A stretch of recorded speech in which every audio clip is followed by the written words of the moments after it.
Federal board of revenue ने tax दहिंदगान की आसानी के लिए सेल्स टैक्स रजिस्ट्रेशन का प्रोसेस मुकम्मल तौर पर ऑनलाइन कर दिया है। टैक्स सारिफीन अपनी सेल्स टैक्स रजिस्ट्रेशन की एप्लीकेशन को अब आयरिस के अकाउंट से ही जमा करवा सकते हैं। रजिस्ट्रेशन का अमल शुरू करने से पहले इस बात की यकीन दहानी कर लें कि आपके पास PDF फॉर्मेट में स्क्रीन पर दिए गए कागजात मौजूद हैं। याद रहे कि तमाम तर डॉक्यूमेंट्स और तस्वीर आयरिस सिस्टम पर सिर्फ PDF फॉर्मेट में ही काबिल कबूल होंगी। आइए अब रजिस्ट्रेशन के अमल की शुरुआत करते हैं। रजिस्ट्रेशन के लिए सबसे पहले आपको आयरिस के पोर्टल यानी iris.fbr.gov.pk पर जाना होगा। आयरिस के पोर्टल पर लॉगिन करते ही आपको कुछ इस तरह का वेब पेज नज़र आएगा।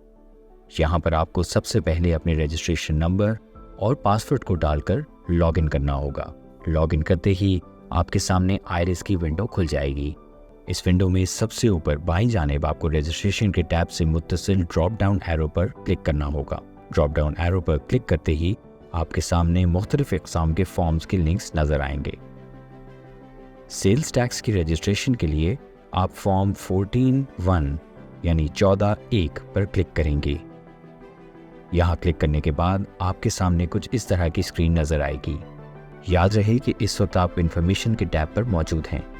यहाँ अपनी मुतालिका मालूमात का इंदराज कीजिए और अपने बिजनेस की तर्ज मैन्युफैक्चरिंग या नॉन मैन्युफैक्चरिंग में से किसी एक का इंतखाब कीजिए।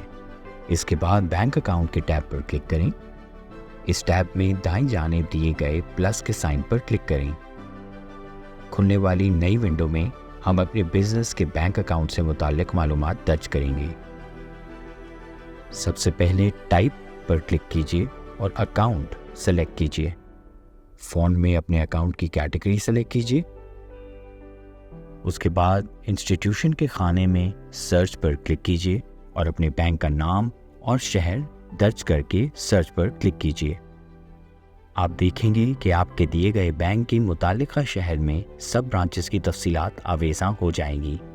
यहाँ से अपने बैंक की सही ब्रांच का इंतखाब कीजिए। इसके बाद बैंक के IBAN और IBFT कोड्स दिए गए खानों में इंदराज कीजिए। IBFT का इंदराज करते वक्त इस बात का इत्मीनान कर लें कि आपने ब्रांच कोड के साथ अपना IBFT दाखिल किया है। ये बात भी जहन में रखिए कि IBAN नंबर हमेशा अल्फ़ा न्यूमेरिक शक्ल में होगा। इसके बाद अपने अकाउंट की करेंसी का इंदराज कीजिए और साथ ही अपने बैंक अकाउंट खोलने की तारीख भी दाखिल कर दीजिए। कैपेसिटी के खाने में ओनर या दीगर स्टेटस का इंदराज कीजिए।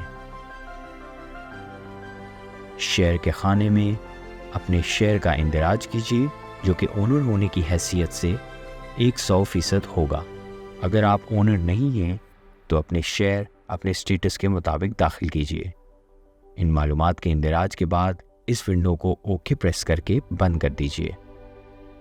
अब आप वापस पिछली विंडो में आ जाएंगे जहां आपको आपके बैंक से मुतालिक तमाम मालूमात का इंदराज हुआ नज़र आ रहा होगा। आइए आगे बढ़ते हैं और चलते हैं बिजनेस के टैब की जानिब। इस टैब को क्लिक करने के बाद नहायत दाईं जानिब दिए गए प्लस के साइन पर क्लिक कीजिए। अब आपके सामने बिजनेस एक्टिविटी का एक मेन्यू खुल जाएगा। यहाँ पर सबसे पहले बिजनेस नेम के खाने में अपने बिजनेस का नाम इंदराज करें। अगला खाना एक्विजिशन डेट का है। इस खाने में अपने बिजनेस के शुरू होने की तारीख का इंदराज कीजिए। बिजनेस शुरू करने की तारीख को अपने पास एक कागज़ पर दर्ज कर लीजिए। हमें इस तारीख का दोबारा इंदराज करने की ज़रूरत भी पड़ेगी। कैपेसिटी के खाने में ड्रॉप डाउन का इंतखाब कीजिए और ओनर को सिलेक्ट कर लीजिए। आएँ अब अपनी बिजनेस की एक्टिविटी की तफसीलात का इंदराज करते हैं। प्रिंसिपल एक्टिविटी के चेक बॉक्स को क्लिक करें। अगर आप अपने बिजनेस को सेल्स टैक्स या फेडरल एक्साइज ड्यूटी के लिए रजिस्टर करना चाहते हैं तो उनसे मुतालिका चेक बॉक्स को क्लिक कर लें। क्योंकि इस वक्त हम सेल्स टैक्स या FED के लिए रजिस्टर नहीं कर रहे, लिहाजा हम इस बॉक्स को चेक नहीं करेंगे। इसके बाद सेक्शन के खाने में क्लिक करके हम अपने बिजनेस की एक्टिविटी को सर्च करेंगे और उसका इंतखाब करेंगे।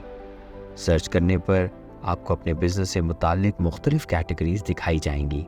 ان کیٹیگریز کو غور سے پڑھیے اور اپنے بزنس کے لیے صحیح کیٹیگری کا انتخاب کیجیے۔ بزنس ایکٹیویٹی کا انتخاب کرنے کے بعد آپ دیکھیں گے کہ آپ کی ونڈو کے اندر بزنس سے متعلق ڈویژن، گروپ اور کلاس کا انتخاب سسٹم نے خود ہی کر لیا ہوگا۔ سٹارٹ ڈیٹ کے خانے میں ایک مرتبہ پھر وہی سٹارٹ ڈیٹ درج کیجیے جو آپ نے اپنے پاس ایک کاغذ پر لکھ رکھی ہے۔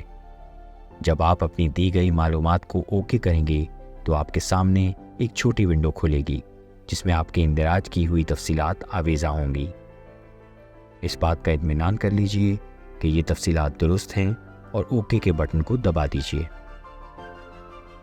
اوکے کے بٹن کو کلک کرنے کے بعد آپ دیکھیں گے کہ آپ کے بزنس اور اس کی تفصیلات سسٹم نے محفوظ کر لی ہیں۔ یوٹیلیٹی کے سیکشن میں درج کرنے کے لیے اگر آپ کے پاس متعلقہ تفصیلات موجود نہیں ہیں تو ہم اس سیکشن کو چھوڑ سکتے ہیں۔ آئیے اب ہم اگلے سیکشن کی جانب بڑھتے ہیں جو اٹیچمنٹ سے متعلق ہے۔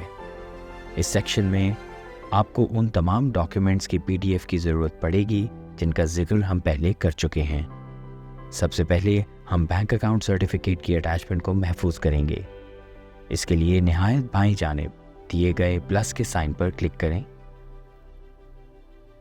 آپ کے سامنے ایک نئی ونڈو کھل جائے گی۔ نئی ونڈو میں کھلنے والے فائل کے سامنے دیے گئے پلس سائن پر کلک کریں۔ اپنے کمپیوٹر میں محفوظ بینک سرٹیفکیٹ کا انتخاب کریں۔ یہاں پر سسٹم آپ کے سرٹیفکیٹ کو اپلوڈ کرنے میں چند لمحے لے گا۔ جب تک فائل کے خانے میں آپ کو اپنی اٹیچمنٹ نظر آنا شروع نہ ہو جائے تب تک اوکے پر کلک نہ کریں۔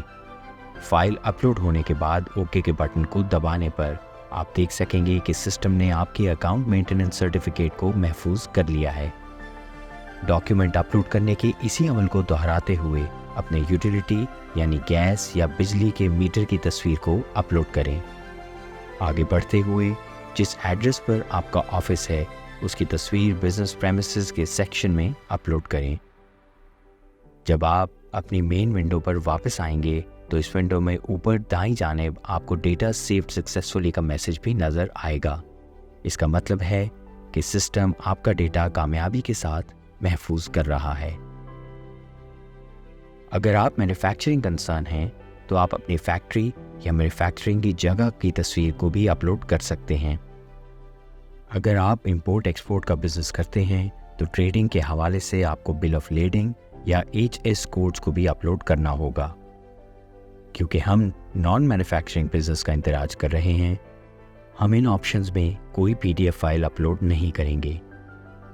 ہمارا اگلا ٹیب پراپرٹیز سے متعلق ہے۔ جس طریقہ کار سے ہم نے باقی ڈیٹا کا اندراج کیا ہے اسی طریقے کا استعمال کرتے ہوئے ایڈریس کا اندراج بھی ہم انتہائی دائیں جانب موجود پلس سائن کو دبا کر کریں گے۔